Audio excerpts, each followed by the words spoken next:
दोस्तों, जो लोग पहली बार हमारे इस वीडियो को देख रहे हैं वो चैनल को सब्सक्राइब कर लें सो दैट उनको रेगुलर बेसिस पर ऐसे वीडियोस मिलते रहें।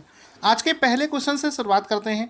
पहला प्रश्न बना है कि विश्व महासागर दिवस वर्ल्ड ओशियन डे प्रति वर्ष किस दिन मनाया जाता है। आंसर हो जाएगा हर साल 8 जून को, एवरी ईयर 8 जून को, एवरी ईयर 8 जून।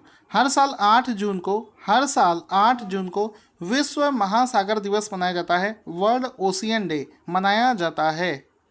तो यहाँ पर दोस्तों आप देख सकते हो world ocean day, world ocean day, ocean day हर साल जून 8 को मनाया जाता है। इसका answer D, option number D इसका राइट आंसर हो जाएगा। जैसा कि मैंने आप सभी को बताया है, एग्ज़ाम में आजकल जो दिवस वाले क्वेश्चन है उसका जो थीम होता है वो आजकल ज़्यादा पूछा जा रहा है। तो वर्ष 2021 के लिए इस दिवस की जो थीम है वो हो जाएगी the ocean life and livelihood. The ocean life and livelihood इसका वर्ष 2021 के लिए थीम हो जाएगा। तो इसको आप लोग याद रखेंगे। दोस्तों, जैसा कि आप सभी जानते हो ये जो दिवस वाले क्वेश्चन होते हैं किसी के भी सगे नहीं हैं। इनको कितनी भी बार याद करो ये भूल ही जाते हैं। ठीक है, जब एग्ज़ाम में आएगा तो भूल जाते हैं। कोई लॉजिक नहीं है ना, सिर्फ आपको याद रखना, रट्टाफिकेशन वाला काम है। तो यहाँ पर जब भी दिवस वाला क्वेश्चन आता है हमारे क्वेश्चंस में तो हम आपको रिवीजन करवाते रहते हैं। कितने बार रिवीजन करोगे, भूलोगे ही नहीं। तो हम अभी कल जो हम लोगों ने क्वेश्चन किए थे उसमें मैं आपको 11 तारीख तक के दिवस वाले क्वेश्चंस का रिवीजन करवा चुका हूँ। 11 तारीख से हमें शुरू करना था। तो देखो 11 मई का रिवीजन करते हैं। 11 मई को कौन सा दिवस मनाते हैं? National technology day. और इस दिवस का जो इस वर्ष का थीम है वो है science and technology for a sustainable future. तो science and technology for a sustainable future ये इसका राइट आंसर हो जाएगा। इसके बाद में आता है 12 मई। 12 मई को इंटरनेशनल नर्स डे मनाया जाता है। याद रखना बिल्कुल ध्यान से, क्योंकि बहुत ज़्यादा इस समय नर्स, डॉक्टर ये सब न्यूज़ में चल रहा है। तो इसका थीम हो जाएगा nursing the world to health and nurses a voice to lead a vision for future health care. इसके बाद में दोस्तों एक बहुत ही इंपॉर्टेंट दिवस है जिसको हम लोग वर्ल्ड इंफॉर्मेशन सोसाइटी डे बोलते हैं, विश्व दूर संचार दिवस। ये 17 मई को मनाया जाता है। इसका जो थीम है वो है accelerating digital transformation in challenging times. इसके बाद में दोस्तों आता है कि अंतर्राष्ट्रीय day of families, international day of families. ये हर साल 15 मई को मनाया जाता है और इसका थीम है families and new technologies. World hypertension day, विश्व उच्च रक्तचाप दिवस हर साल 15 मई को मनाया जाता है और इसका जो थीम है वो है major your blood pressure accurately, control it, live longer. ठीक है, आगे चलते हैं। इंटरनेशनल म्यूजियम डे, अंतर्राष्ट्रीय संग्रहालय दिवस हर साल 18 मई को मनाया जाता है और इसका थीम है the future of museums, recover and reimagine. इसका पूरा थीम हो जाएगा।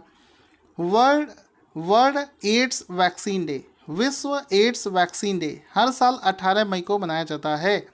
वर्ल्ड मेट्रोलॉजी डे हर साल 20 मई को मनाया जाता है और लास्ट वर्ल्ड बी डे हर साल 20 मई को मनाया जाता है और इसका थीम है bee engaged, build back better for bees. ये इसका थीम हो जाएगा। अब दोस्तों वापस से आ जाते हैं अपने ओरिजिनल वीडियो पर। आज का दूसरा प्रश्न बना है कि मुख्यमंत्री अनुप्रति कोचिंग योजना, अनुप्रति कोचिंग योजना का शुभारंभ भारत के किस राज्य में किया गया है। तो हाल ही में राजस्थान के मुख्यमंत्री ने अनाउंस किया है कि वो एक योजना को शुरू कर रहे हैं जिसका नाम है अनुप्रति कोचिंग योजना। अब ये इस योजना में क्या होगा, इसके नाम से ही पता चल रहा होगा कि ये एक तरीके की कोचिंग योजना है। यानी कि जितने भी गरीब और वंचित वर्ग हैं, बेसिकली यहाँ पर पहले राजस्थान के सीएम का फ़ोटो देखो और इनका नाम क्या है कमेंट करके बताओ। तो परीक्षा के लिए कोचिंग करने वाले स्टूडेंट्स की सौगात। ठीक है, यहाँ पर आप देख सकते हैं। यहाँ पर बेसिकली राजस्थान के जो आर्थिक रूप से इकोनॉमिकली वीक लोग हैं, ठीक है, एससी हैं, एसटी हैं और ओबीसी कैटेगरी के लोग हैं। ओबीसी, एससी, एसटी इन सभी लोगों के लिए इस योजना को लॉन्च किया गया है। अब आर्थिक रूप से कमजोर में किसको शामिल किया गया है? आर्थिक रूप से कमजोर में जिनकी वार्षिक जो आय है वो 8 लाख रुपए प्रतिवर्ष से कम है, ऐसे लोगों को इसमें शामिल कर दिया गया है। इस योजना का नाम है मुख्यमंत्री अनुप्रति कोचिंग योजना। ठीक है, आगे चलते हैं। क्वेश्चन बनेगा कि भारतीय नौसेना ने किस जगह को 40 वर्ष की सेवा के बाद भारतीय नौसेना ने किस जहाज को 40 वर्ष की सेवा के बाद रिटायर कर दिया है? तो हाल ही में यानी कि 4 जून की बात है दोस्तों, 4 जून को एक 40 वर्ष पुराना एक जहाज है जिसका नाम है INS संध्याक। ऑप्शन नंबर 20 का राइट आंसर हो जाएगा INS संध्याक। तो INS संध्याक जो है ये 40 वर्ष बाद इसको रिटायर कर दिया गया है, सेवा मुक्त कर दिया गया है और 4 जून को इसको रिलीज़ किया गया है। तो ऑप्शन नंबर 20 का राइट आंसर हो जाएगा। यहाँ पर आप देख सकते हैं लिखा है नेवीज ओल्डेस्ट हाइड्रोग्राफिक सर्वे शिप जिसका नाम है INS संध्याक। INS संध्याक जिसको डी कमीशन किया गया है आफ्टर 40 ईयर्स, जिसको 40 साल के बाद में जो है वो डी कमीशन कर दिया गया है। अब इसमें आगे देखेंगे, आगे चलते हैं। इसको सारी चीज़ें मैं जो चीज़ आपको बता रहा हूँ सारी चीज़ों को डिटेल में मैं यहाँ पर समझा चुका हूँ। अगला प्रश्न है कि द टाइम्स के द्वारा जारी करे गए 2020 के 50 मोस्ट डिज़ायरेबल मैन की लिस्ट में कौन पहले स्थान पर है? तो दोस्तों इसका आंसर सुन के आपको दुख भी होगा, सुशांत सिंह राजपूत इसका राइट आंसर हो जाएगा, जो कि 50 मोस्ट डिज़ायरेबल मैन की लिस्ट में जो पहले स्थान पर आते हैं। आप सभी को पता होगा सुशांत सिंह राजपूत ने कथित तौर पर कहते हैं कि उन्होंने सुसाइड किया था, लेकिन आप विश्वास मानो मुझे कभी भी ये चीज़ बिलीव नहीं हुई पहले दिन से ही कि सुशांत सिंह जैसा इंसान भी सुसाइड कर सकता है। उसको ज़बरदस्ती जो उनके साथ में लोग थे उन्होंने मारा है, ये मैं डेफिनेटली कह सकता हूँ। और इतने फेमस एक्टर थे, इतना ज़्यादा फ़ैन फॉलोइंग है, आप डेली देखोगे ट्विटर पर उनके नाम से कैंपेन चला करता है। आप ट्विटर के जो ट्रेंडिंग टॉपिक है आप देखोगे 4-5वें नंबर आपको डेली सुशांत सिंह राजपूत मिलेंगे। और विश्वास मानो दोस्तों इतना ज़्यादा प्यार और किसी एक्टर को नहीं दिया गया है। तो ये बिल्कुल सही है कि 50 मोस्ट डिज़ायरेबल लिस्ट में सुशांत सिंह राजपूत को पहला स्थान दिया गया है। तो यहाँ पर आप देख सकते हैं बिना किसी गॉडफादर के बॉलीवुड में जगह बनाने वाले सुशांत सिंह राजपूत का फोटो। अब इसमें देखो दूसरे स्थान पर कौन है? पहले पर सुशांत सिंह राजपूत हैं और दूसरे स्थान पर हैं विजय देवराकोंडा और तीसरे स्थान पर आते हैं आदित्य रॉय कपूर। ठीक है, तो तीसरे स्थान पर है आदित्य रॉय कपूर, दूसरे पर है विजय देवराकोंडा और पहले स्थान पर आते हैं सुशांत सिंह राजपूत। अगला क्वेश्चन चलने से पहले आपसे बताना चाहूँगा कि अगर आप मई महीने का मंथली PDF लेना चाहते हैं तो लिंक वीडियो के डिस्क्रिप्शन में आपको मिल जाएगा।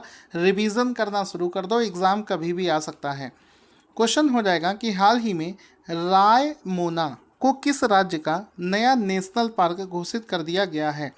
तो ये जो नया नेशनल पार्क है जिसको रायमोना नाम दिया गया है, ये जो है ये असम राज्य में अभी घोषित किया गया है। तो ऑप्शन नंबर 20 का राइट आंसर हो जाएगा। असम में एक नया जो क्षेत्र है रायमोना उसको नेशनल पार्क घोषित कर दिया गया है। तो ऑप्शन नंबर 20 का राइट आंसर हो जाएगा। इसमें आप देख सकते हैं रायमोना लिखा है, Raimona becomes Assam's 6th national park. ये असम का कौन सा नेशनल पार्क बना है, कौन से नंबर का? तो याद रखना एग्ज़ाम में पूछा जाएगा कि असम राज्य का छठवां, असम राज्य का जो है ये छठवां नेशनल पार्क बना है असम का, जिसका नाम है रायमोना। अब ये जो असम राज्य के जो मुख्यमंत्री हैं डॉक्टर हिमंत बिस्वा शर्मा, डॉक्टर हिमंत बिस्वा शर्मा, उन्होंने कोकराझार जिले के रायमोना जिले क्षेत्र में असम का छठा राष्ट्रीय उद्यान घोषित किया है। तो ये सारी चीज़ें आपको पता होना चाहिए। साथ ही साथ में असम के और जो अदर नेशनल पार्क हैं, असम राज्य के जो अदर नेशनल पार्क हैं वो कौन कौन से हैं? Kaziranga, Kaziranga national park UNESCO के द्वारा इसको घोषित किया गया था। इसके बाद में आता है डिब्रू सैखोवा नेशनल पार्क, ये भी असम में है। राजीव गांधी ओरैंग नेशनल पार्क, इसके बाद में आता है मानस नेशनल पार्क। ठीक है, इसके बाद में आता है नामेरी नेशनल पार्क। तो ये सब असम के 5 नेशनल पार्क पहले से हैं, 1 2 3 4 5। अभी जो नया बना है ये असम का छठा नेशनल पार्क बना है। इस समय पूरे देश में यानी कि जो अभी लेटेस्ट वाला मैंने आपको बताया है असम का, उसको मिलाकर कितने नेशनल पार्क हो गए हैं? तो इस समय वर्तमान में देश के अंदर 105 नेशनल पार्क हो गए हैं रायमोना नेशनल पार्क को मिलाने के बाद में। इसके अलावा अभी रिसेंट में आपको एक क्वेश्चन भी करवा था पिछले महीने कि हाल ही में भारत में एक नया टाइगर रिजर्व घोषित किया गया था। कहाँ पर? ये भारत सरकार ने तमिलनाडु में श्री विल्लीपुथूर मेघमलाई टाइगर रिजर्व, तो ये जो है इसको हाल ही में भारत का 51वां टाइगर रिजर्व बनाया गया था। कौन से राज्य में? तमिलनाडु राज्य में। तो ये इसका राइट आंसर आपको याद रखना है। अब चूंकि दोस्तों असम को लेकर बात हुई थी, असम भारत की इंटरनेशनल बाउंड्रीज कौन कौन देश से शेयर करता है? तो बांग्लादेश से शेयर करता है और भूटान देश के साथ में अंतर्राष्ट्रीय सीमा जो है साझा करता है। असम राज्य का स्टेट एनिमल कौन है? तो वन हॉर्न राइनोसोर्स। ठीक है, एक सींग वाला जो ये राइनोसोर्स होता है, ये वहाँ का स्टेट एनिमल है। असम राज्य की एक नदी है ब्रह्मपुत्र नदी, उसको सौरो ऑफ असम, असम का दुख, सौरो ऑफ असम के नाम से भी जाना जाता है। इसके बाद में दोस्तों अगला प्रश्न है कि वर्ष 2021 की फार्मूला 1 अजरबैजान ग्रैंड प्रिक्स को किस खिलाड़ी ने जीत लिया है, वॉन कर लिया है? तो आंसर हो जाएगा Sergio Perez. Option number A इसका राइट आंसर हो जाएगा सर्जियो पेरेज, सर्जियो पेरेज। तो सर्जियो पेरेज इसका राइट आंसर हो जाएगा, जिसको वर्ष 2021 की फार्मूला 1 अजरबैजान ग्रैंड प्रिक्स जीत लिया है। ऑप्शन नंबर ए इसका राइट आंसर हो जाएगा। यहाँ पर आप देख सकते हैं Sergio wins formula 1 Azerbaijan grand prix, इनका फोटो भी आप देख सकते हैं। अगला प्रश्न बनेगा कि हाल ही में परफॉर्मेंस ग्रेडिंग इंडेक्स PGI 2019 और 20 रैंकिंग में किस राज्य को ग्रेड ग्रेड 1++ दिया गया है? तो आंसर हो जाएगा, इसमें देखो ये जो इंडेक्स है परफॉर्मेंस ग्रेडिंग इंडेक्स, इसमें ग्रेडिंग सिस्टम है, तो पंजाब, तमिलनाडु, केरला, इन तीनों को इसमें शामिल किया गया है। तीनों को ही ग्रेड 1++ जो है प्रदान किया गया है। तो ऑप्शन नंबर डी इसका राइट आंसर हो जाएगा। इस रैंकिंग को हाल ही में department of school education and literacy, ministry of education के द्वारा लॉन्च किया गया है। साथ ही साथ में इसमें हम लोग देखेंगे कि 5 कौन कौन से राज्य और केंद्र शासित प्रदेश हैं जिनको शामिल किया गया है। 3 मैं आपको बता चुका हूँ। देखो ग्रेड सबका आप देख सकते हो, स्कोर भले ही इसका अलग हो, ग्रेड सबका सेम है। अब स्कोर के हिसाब से देखो पंजाब है, चंडीगढ़ है, तमिलनाडु है, केरला है, अंडमान एंड निकोबार आइलैंड है, इन सभी को ग्रेड 1++ प्रदान किया गया है।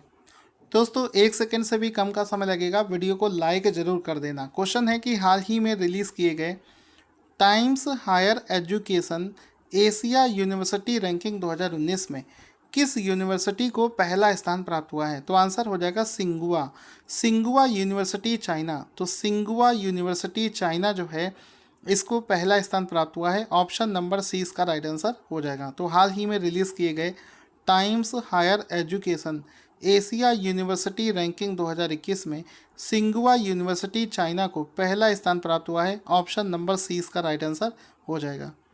इस टॉप रैंकिंग में भारत के 3, अगर हम लोग टॉप 100 की लिस्ट देखें एशिया में, तो भारत की 3 यूनिवर्सिटीज़ को शामिल किया गया है। IISc बेंगलोर, IIT रोपर और IIT इंदौर, इन तीनों को इसमें शामिल किया गया है। इसकी रैंकिंग देखेंगे तो 37वें स्थान पर आता है IISc बेंगलोर, 55वें स्थान पर आता है IIT रोपर और 78वें स्थान पर आता है IIT इंदौर। हाल ही में HSBC इंडिया के प्रमुख कौन बनाए गए हैं? तो HSBC बैंक के प्रमुख बनाए गए हैं हितेंद्र दवे। HSBC का फुल फॉर्म होता है Hong Kong and Shanghai banking corporation limited. तो HSBC बैंक के प्रमुख बनाए गए हैं Hitendra Dave. Option number A इसका राइट आंसर हो जाएगा। हितेंद्र दवे का फोटो देख सकते हैं, हितेंद्र दवे, जिनको हाल ही में इस पोजीशन पर अपॉइंट किया गया है। वे किसका स्थान लेंगे? वे सुरेंद्र रोसा का वो स्थान लेंगे। HSBC के बारे में समझते हैं, HSBC के बारे में समझते हैं। इसके CEO का नाम है नोएल क्वीन। इसका मुख्यालय लंदन यूनाइटेड किंगडम में है। इसके जो फाउंडर हैं उनका नाम है थॉमस सदरलैंड। इसकी स्थापना 3 मार्च 1865 में हांगकांग में करी गई थी। इसके बाद में दोस्तों अगला प्रश्न बनता है कि हाल ही में 67वें राष्ट्रीय फिल्म पुरस्कार 2021 में पर्यावरण संरक्षण पर सर्वश्रेष्ठ फिल्म राष्ट्रीय पुरस्कार किस मूवी को प्रदान किया गया है। तो जो 67वां राष्ट्रीय फिल्म पुरस्कार था उसमें एक मूवी थी जिसका नाम है वाटर ब्यूरियल। तो वाटर ब्यूरियल नाम की मूवी को हाल को 67वें राष्ट्रीय फिल्म पुरस्कारों के दौरान पर्यावरण संरक्षण पर सबसे अच्छी मूवी का अवार्ड दिया गया है। तो ऑप्शन नंबर ए इसका राइट आंसर हो जाएगा। इस समय चर्चा में चल रही है, इस वजह से ये क्वेश्चन आपको करवा रहा हूँ। आप देख सकते हैं अरुणाचल प्रदेश की ये मूवी है। Arunachal Pradesh film water burial bags best film national award on environmental conservation, इस पर ये इसको दिया गया है। आप देख सकते हैं ये जो फिल्म है ये अरुणाचल प्रदेश की है। इस फिल्म के निर्माता जो हैं वो हैं शांतनु सेन। इस फिल्म को असम का एक उपन्यास है जिसका नाम है सब कोटा मनु से प्रेरित है। 67वां जो नेशनल फिल्म अवार्ड था उसका भी रिवीजन आपको करवा देता हूँ। इसमें बेस्ट एक्ट्रेस का अवार्ड दिया गया था कंगना रनौत को मणिकर्णिका और पंगा मूवी के लिए। बेस्ट एक्टर का अवार्ड दिया गया था Manoj Bajpayee for Bhonsle and Dhanush for Asuran. Dhanush और मनोज बाजपेयी को दिया गया था। इसके बाद में है best film on environmental conservation दिया गया था वाटर ब्यूरियल। बेस्ट फीचर दिया गया है मरक्कर अरम्बी कंडलांटे। ठीक है, इसका नाम थोड़ा अजीब है, आपको जानते हैं मलयालम नेम हम लोग हिंदी भाषी लोग नहीं अच्छे से ले पाते हैं, तो ये आप देख सकते हैं। और इसमें बेस्ट हिंदी फिल्म का अवार्ड दिया गया था छिछोरे को।